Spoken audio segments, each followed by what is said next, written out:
이 시간에는 누가복음 8장 40절부터 56절 말씀까지 읽었습니다. 말씀의 제목은 두려움 앞에서 어떻게 할까요? 입니다.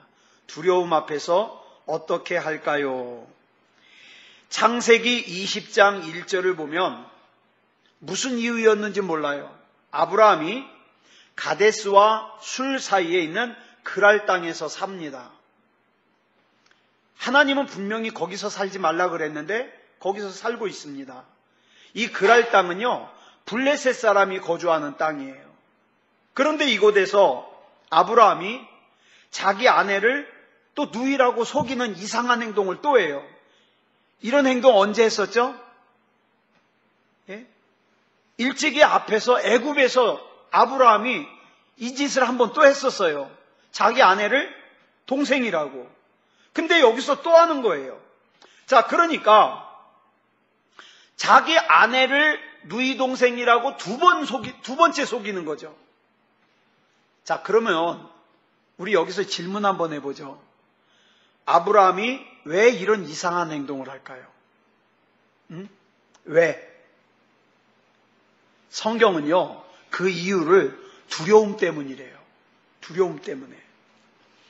아브라함이요, 그랄 왕에게 자기가 왜 그런 행동을 했는지를 11절에서 이렇게 설명합니다. 아브라함이 이르되 이곳에서는 하나님을 두려워함이 없으니 내 아내로 말미암아 사람들이 나를 죽일까 생각하였으며, 즉 두려움 때문이라는 거예요. 하나님께서 나를 지켜주신다는 것에 대한 믿음보다 하나님을 모르는 그랄 사람들이 나를 죽일지 모른다는 두려움이 더 큰 거예요. 그래서 어떻게 해요? 이런 엉뚱한 행동을 하게 되는 거죠. 그래서 자기가 잔꾀를 부려가지고 자기 아내를 누이 동생이라고 속입니다. 이 사실로 보아 믿음이 있는 사람도, 여러분, 믿음이 있는 사람도 순간순간 두려움을 만나면 믿음이 아닌 말도 안 되는 엉뚱한 행동을 할 수 있다는 거예요. 있다. 여러분, 두려움은 우리의 행동과 우리의 생각을 마비시켜가지고 엉뚱한 행동을 하게 해요. 그래서 어떡합니까? 신앙생활 잘하던 사람이, 예배 잘 드리던 사람이 두려움에 사로잡히니까 어떡합니까? 예배를 떠나고 기도를 떠나고 자기 방법을 찾고 사람을 찾고 이렇게 변하는 거예요. 왜? 두려움 때문에. 두려움 때문에. 그런데 이 창세기 20장에 나오는 아브라함의 믿음은 초창기 믿음이 아니에요. 이미 20장이에요. 예? 그러면 믿음의 조상이라고 일컬어지는 아브라함도 이럴진데 저와 여러분은 어떻겠습니까? 두말할 필요도 없지요. 여러분, 우리가 신앙생활하다 보면 정말 누가 봐도 믿음이 좋아 보이는 사람 있습니다. 그죠? 저 사람은 참 믿음이 좋아. 그런데요, 그 믿음이 좋아 보이는 그 사람 안에도 마귀가 두려움을 심어주면요, 엉뚱한 행동이에요. 예? 상식에 어긋나는 행동을 해요. 그리고 어떻게 합니까? 불안함에 떨어요. 잘못되면 어떡하지? 여러분, 두려운 것들을 하나 둘 생각하다 보면 어느 순간에 그것들이 쌓여지면요, 어처구니 없는 불신앙적인 행동을 하게 된다 이 말이죠. 지금 창세기 20장의 행동이 우리가 잘 아는 믿음의 조상 아브라함의 행동이라는 게 이게 이해가 가요? 이해가 잘 안 가요. 어떻게 아브라함이 이럴 수 있을까? 그런데 두려움이 엄습하니까 이럴 수 있더라. 그리고 우리 뭐라고 기도할까요? 불신앙적인 행동을 하는 사람을 갖다가 정죄하고 책망하기보다 하나님, 그 마음에 있는 불안함을, 그 마음에 있는 두려움을 제거해 주시옵소서. 이렇게 기도해 줘야죠. 그러므로 이 말씀으로 우리가 알 수 있는 것은 두려움은요, 우리 성도들이 가지고 있으면 안 되는 것이다. 안 되는 것이다. 잘 들으세요. 다시 한번 강조합니다. 두려움이 생기면요, 마음이 무너집니다. 행동이 무너집니다. 여러분, 이 집이요, 예를 들어서 이렇게 누수, 물이 새는 걸 갖다가 그냥 방치해 두죠? 그러면 그 건물 오래 못 가요. 그 건물 오래 못 가요. 여러분, 두려움이 뭐냐? 우리 영혼의 누수 현상이에요. 그냥 그대로 방치해 두면 영혼은 무너집니다. 무너져요. 네. 그래서 어떻게 합니까? 안 하던 행동을 하게 되고 무리수를 두게 되고 말이죠. 자, 신앙생활이 뭐냐 그럼? 신앙생활이 뭐냐? 신앙생활이라는 것은 흔들리는 마음을 하나님의 말씀으로 굳건하게 붙들어 놓는 거예요. 그리고 어떻게 해요? 그 말씀을 붙들고 하나님 앞에 기도해서 두려움의 근원을 갖다가 제거하는 거예요. 이게 신앙생활이에요. 우리가 왜 하나님의 말씀을 듣지요? 그 하나님의 말씀을 그 하나님의 말씀이 우리 영혼을 굳건하게 하기 때문에 그래요. 자, 히브리서 4장 2절 말씀 우리 같이 읽어보겠습니다. 시작. 들은 바 그 말씀이 그들에게 유익하지 못한 것은 뭐 때문이에요? 듣는 자가 믿음과 결부시키지 아니함이라. 하나님의 말씀을 들을 때 그 하나님의 말씀에 내가 믿음으로 반응해서 거기에 내 믿음을 섞어야 그 말씀이 능력이 되는 거예요. 듣는 걸로 끝나면 안 돼요. 거기에 내 믿음을 결부시켜야 돼요. 믿음의 조상 아브라함도 두려움 때문에 마음이 무너졌습니다. 우리 더 말할 것도 없어요. 그렇다고 그러면 목사님 두려워하는 거 당연한 거네요? 당연한 거 아니에요. 당연한 거 아니에요. 당연하다고 생각하면 안 돼요. 그래서 그것들을 물리칠 수 있는 무기를 하나님께서 우리에게 주셨는데 그게 뭐냐? 기도와 말씀과 찬송입니다. 기도와 말씀과 찬송으로 두려움을, 불안함을 몰아내야 돼요. 여호수아 7장을 보면 여리고성을 정복한 이스라엘 백성이요, 아이성을 정복하러 갑니다. 만만하게 봤다가 싸움에서 패배하게 되죠. 패배하고 난 뒤에 이스라엘의 모습을 7장 5절에서 이렇게 기록하고 있어요. 줄친 것만 시작. 백성의 마음이 녹아 물같이 된지라. 마음이 녹아 물같이 된지라. 뭐 때문에? 두려움 때문에. 두려움 때문에. 기가 막힌 표현이에요. 두려움은요, 우리 마음을 녹아내리게 만들어요. 그래서 내가 뭐를 해야 될지도 모르게 만들어요. 내가 지금 누구인지도 생각하지 못하게 만들어요. 그냥 두려움과 불안에 사로잡히게 만들어요. 사도 바울이 이고니온과 안디옥을 돌아다니면서 그 제자들을 양육을 했는데 뭘 양육을 했냐? 뭘 가르쳤냐? 사도행전 14장 22절에 보니까 사도 바울이 그 제자들을 양육한 사역이 설명되고 있어요. 어떤 양육을 했어요? 첫째로는 제자들의 마음을 굳게 하여. 제자들의 마음을 굳게 하는 사역을 했어요. 그리고 그 다음에 보니까 또 뭐를 했어요?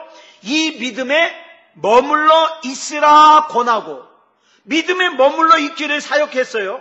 또 그 다음에 뭐라 그랬어요? 또 우리가 하나님의 나라에 들어가려면 많은 환난을 겪어야 된다. 겪지 않아도 된다. 겪어야 된다. 이거를 양육했어요. 네? 자, 그러면 두려움은 다 나쁜 거냐? 네? 두려움은 무조건 나쁜 거냐? 아니요. 폴 틸리라는 분이요, 이런 말을 했어요. 믿음과 두려움은 반대되는 개념이 아니라 이 두려움이라는 것은 뭐냐? 일종의 믿음의 한 부분이다. 두려움이 믿음의 한 부분이래요. 무슨 말이냐면 두려움은요 우리로 하여금 뭘 가지게 만들어요? 믿음을 가지게 만들어요. 믿음을. 사람들은요 두려움을 만나면 그 두려움 때문에 더 누굴 찾아요? 하나님을 찾아요. 믿음이 있는 사람들 얘기예요. 믿음 없는 사람들은 어떻게 해요? 두려움을 만나면 가서 술 퍼마시고서 취해가지고 잊어버리려고 그래요. 마약해가지고 잊어버리려고 그래요. 도박해가지고 잊어버리려고 그래요. 근데 하나님을 알고 하나님을 믿고 구원받은 사람은 어떻게 한다고요? 하나님을 찾는다. 하나님을 찾는다. 자, 그러면 이제 오늘 본문을 들어가겠습니다. 오늘 본문을 보니까 누가복음 8장에 야이로라고 하는 회당장이 나와요. 이 야이로라고 하는 회당장은요, 세 가지 큰 두려움이 있었어요. 성경에 보니까 세 가지의 큰 두려움. 첫째 두려움은 뭐냐? 지금 12살 먹은 내 외동딸이 몸이 아픈데 이 외동딸이 죽을지도 모른다는 두려움. 죽을지도 모른다는 두려움. 이 두려움 때문에 어떻게 했어요? 회당장 야이로가 예수님 앞에 나왔어요. 자, 본문 42절에 보니까 뭐라 그랬습니까? 시작. 이는 자기에게 12살 된 외딸이 있어 죽어가미로라. 여기 이는이 뭘까요? 이 회당장 야이로가 예수님 앞에 나온 것은 12살 먹은 외딸이 죽어가기 때문에 나온 거예요.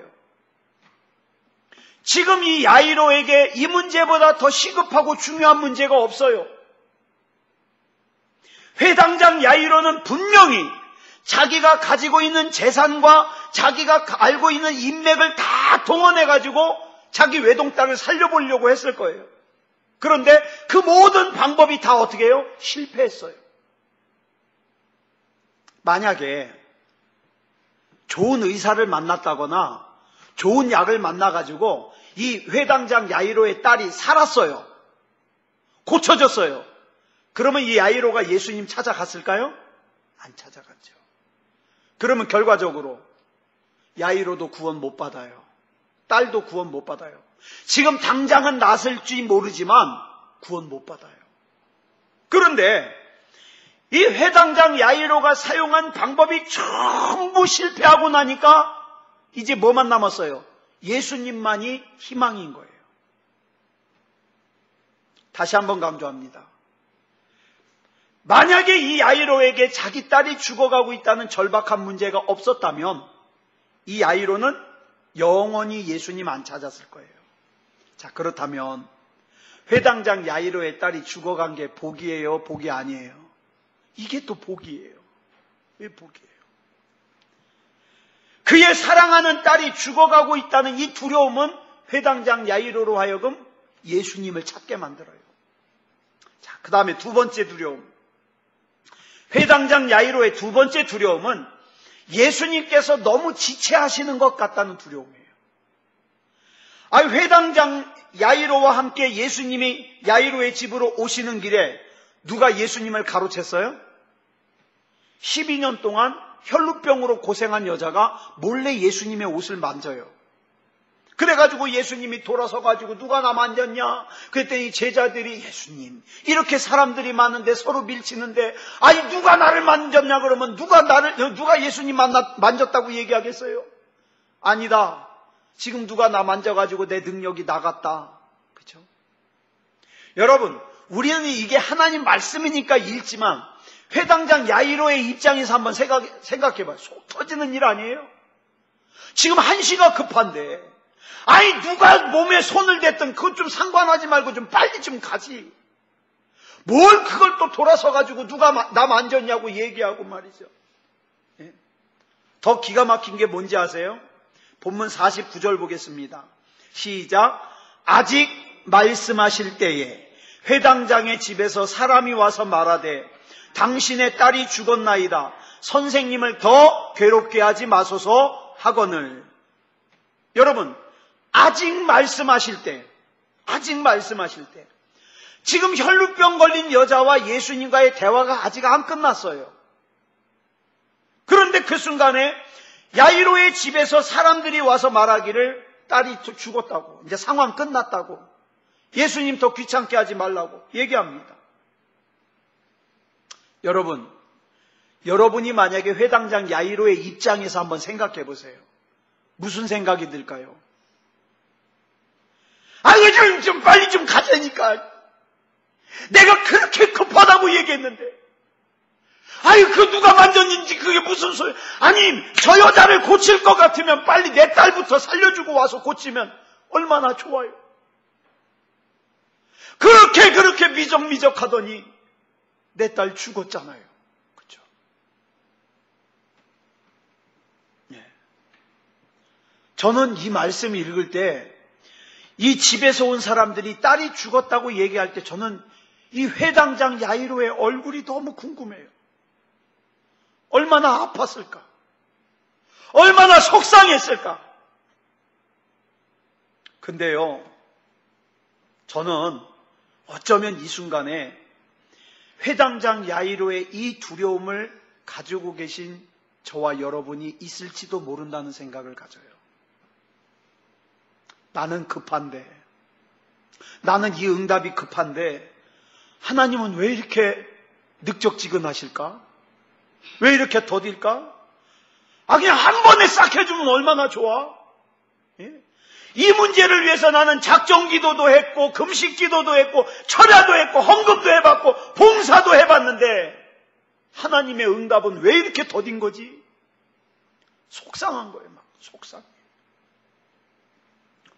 근데 야이로만 그런 거 아니에요.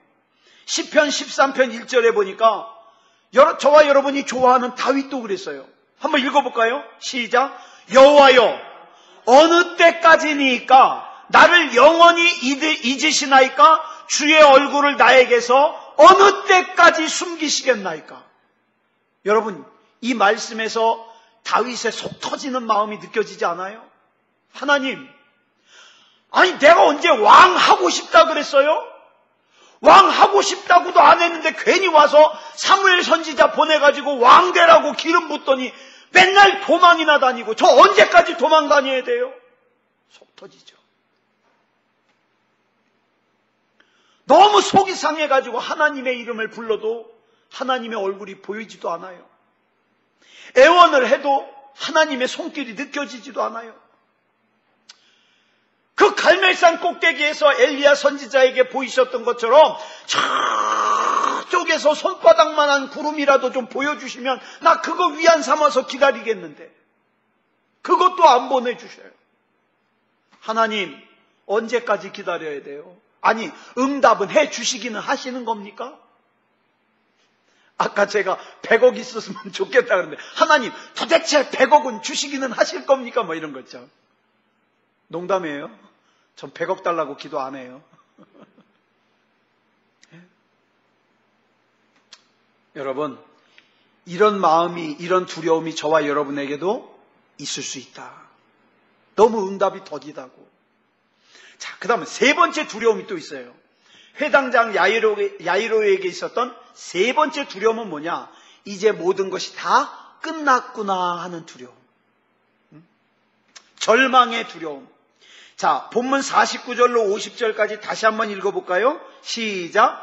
아직 말씀하실 때에 회당장의 집에서 사람이 와서 말하되 당신의 딸이 죽었나이다. 선생님을 더 괴롭게 하지 마소서 하거늘 예수께서 들으시고 이르시되 두려워하지 말고 믿기만 하라. 그리하면 딸이 구원을 얻으리라 하시고. 자, 당신의 딸이 죽었나이다 라는 소식은 회당장 야이로에게 엄청난 충격이었어요. 두려움이었어요.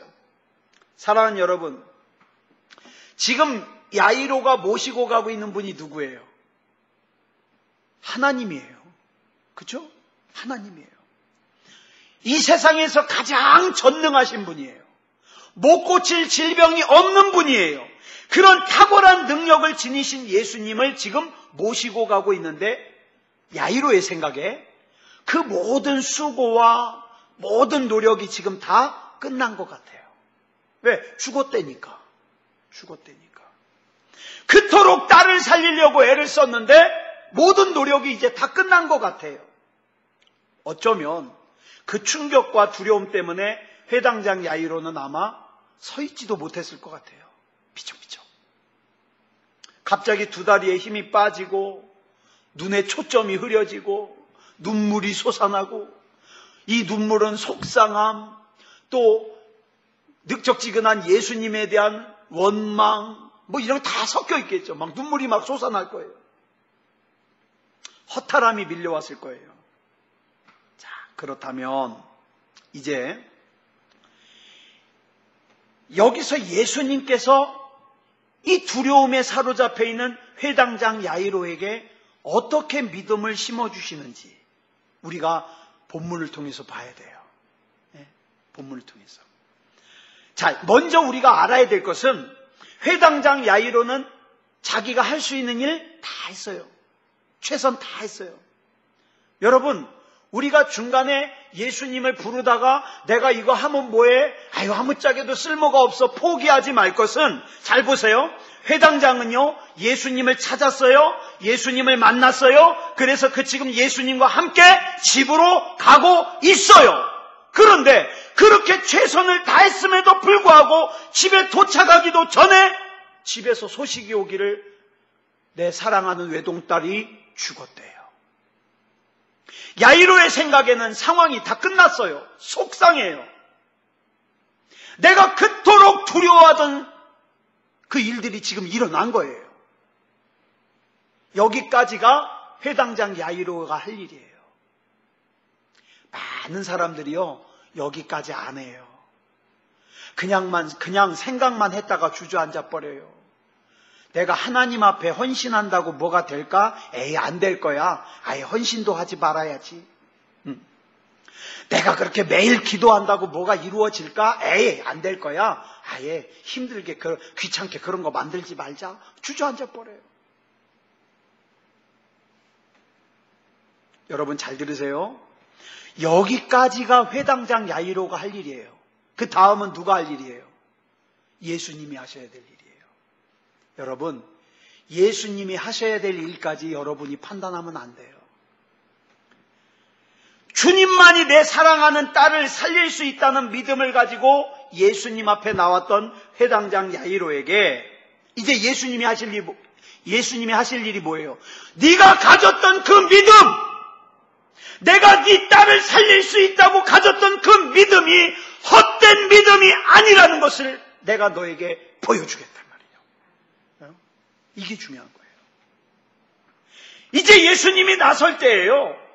무엇보다도 우리 주님은 회당장 야이로의 딸이 죽었다는 소리를 들으셨음에도 불구하고 어떻게 해요? 뒤돌아서지 않았어요. 죽었으니까 다 끝났네. 그럼 나 갈게 그러고 가지 않았어요. 딸이 죽었다고 하는데도 예수님께서는 회당장 야이로와 함께 끝까지 그의 집으로 가십니다. 본문 51절에 뭐라 그랬어요? 어떻게 시작하고 있어요? 그 집에 이르러. 그 집이 어떤 집이에요? 회당장 야이로의 12살 먹은 외동딸, 눈에 넣어도 아프지 않을 것 같은 사랑하는 외동딸이 죽어서 이미 상황 다 끝난 그 집에 이르러. 자, 갔더니 어떤 환경이 펼쳐질까요?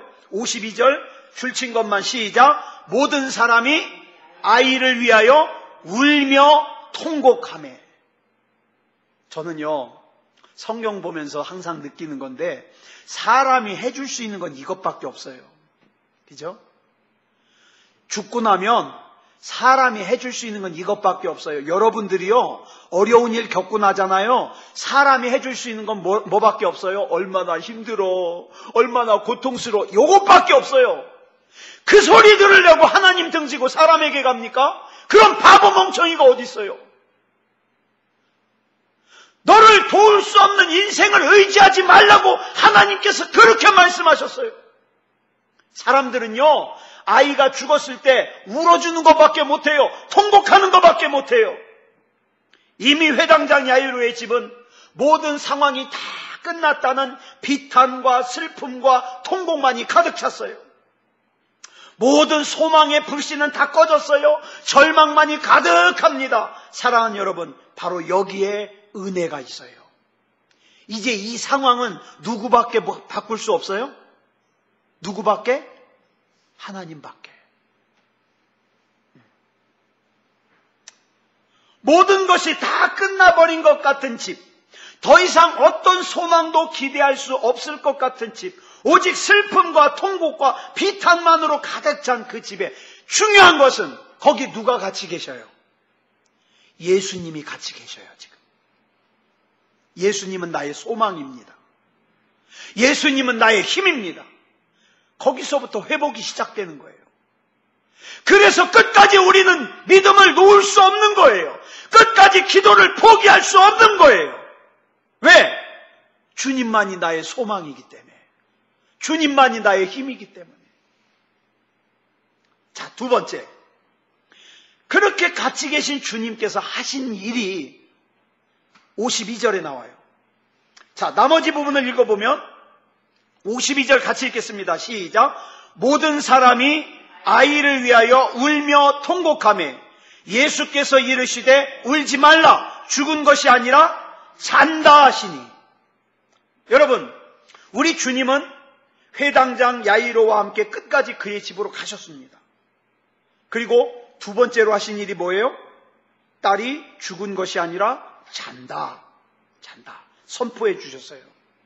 여러분 주변에서 여러분을 위해서 기도하는 사람이 여러분 문제 해결될 겁니다 라고 얘기할 때 콧방귀 뀌지 마세요. 이 선언은요, 회복의 시작입니다. 예수님께서 이 아이가 죽은 것이 아니라 잔다 그랬더니 거기 있던 사람들이 어떻게 했어요? 비웃었어요. 비웃었어요. 자, 지금 딸이 죽었다고 생각하는 그 상황, 모든 가능성이 다 사라졌다고 생각하는 그 상황 가운데 그렇지 않다. 얼마든지 다시 살아날 수 있다. 예수님께서 안심시켜 주시는 거예요. 그래서 이 안심시키는 선포가 두 번째예요. 그래서 세 번째 단계에서 우리 주님은 두려움 속에서 주님을 모시러 갔던 회당장 야이로의 손에, 회당장 야이로로 하여금 가장 두려웠던 건 뭐예요? 야이로가 가장 두려워했던 거. 뭐 여러 가지가 있겠죠. 뭐 죽을까봐 두려웠어요. 그 다음에 못 고칠까봐 두려웠어요. 그렇죠? 근데 가장 예수님이 늦게 갈까봐 두려웠어요. 근데 가장 두려운 게 뭐예요? 근본적인 거. 딸이 죽는 거잖아요. 그런데 어떻게 했어요? 54절부터 55절까지 읽겠습니다. 시작. 예수께서 아이의 손을 잡고 불러 이르시되 아이야 일어나라 하시니 그 영이 돌아와 아이가 곧 일어나거늘. 사랑하는 여러분, 우리 예수님께서 손을 대시면요, 마태복음 8장 3절에 나병 환자가 나음을 입어요. 우리 예수님께서 손을 대시면요, 마가복음 1장 31절에 베드로의 장모의 열병이 떠나가요. 우리 예수님께서 손을 대시면요, 마가복음 8장 23절에 맹인이 눈을 떠요. 예수님께서 손을 대시면 누가복음 4장 40절에 각색병으로 고통받는 환자들이 다 나음을 입어요. 예수님께서 손을 대시면 누가복음 8장 54절에 회당장 야이로의 죽은 딸이 살아나요. 그 예수님께서 오늘 저와 여러분에게 손을 대기를 원하십니다.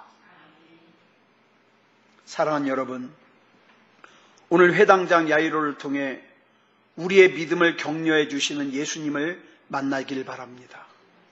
여러분의 문제를 해결해 주시는 일에 혹시 예수님께서 너무 늑장 부리는 것 같아서 두려우십니까? 언제까지입니까? 막 그래요? 또는 내 인생이라는 것이 아주 끝난 것 같아서 모든 희망을 다 접었습니까? 뭐 내 나이가 몇인데 이제는 변할 수가 없어. 마귀가 주는 생각이에요. 우리는 창세기에 보면, 여러분, 하나님의 하루 계산법이요, 우리와 다른 거 아시죠? 하나님의 계산법은 하루가 언제 시작해요? 하루가 언제 시작해요? 오후 6시에 시작해요. 우리는 새벽에 시작하는데 오후 6시에 시작해서 어떻게 해요? 오후 6시에 끝나요. 하루예요, 그게. 자, 어느 목사님께서 이걸 가지고 설교를 하시는 걸 제가 들었는데 이렇게 말씀하셔요. 하나님께서 하루를 왜 이렇게 계산하셨을까? 왜? 하나님께서 우리를 밤에서 아침으로 인도하시는 분이기 때문이에요. 밤에서. 하나님은 우리를 밝은 아침에 두셨다가 어두운 밤으로 넘어가게 하시는 분이 아니라 우리는 하루가 언제 끝나요? 이제 조금 있으면 끝나요. 밤 12시. 근데 하나님은 아니에요. 여러분, 두려워하지 말고 믿기만 하십시오. 우리를 두렵게 만들던 밤은 이제 아침으로 갑니다. 안 될 것 같고 못할 것 같고 절망스럽고 이제는 포기하고 싶은 마음이 들었던 그 마음 속에 예수님이 함께 계시면 포기하면 안 돼요. 신실하신 하나님을 신뢰하시고 저와 여러분의 문제가, 저와 여러분의 기도의 제목이 죽은 것이 아니라 잔다고 말씀하시는 하나님의 약속을 붙들어야 됩니다.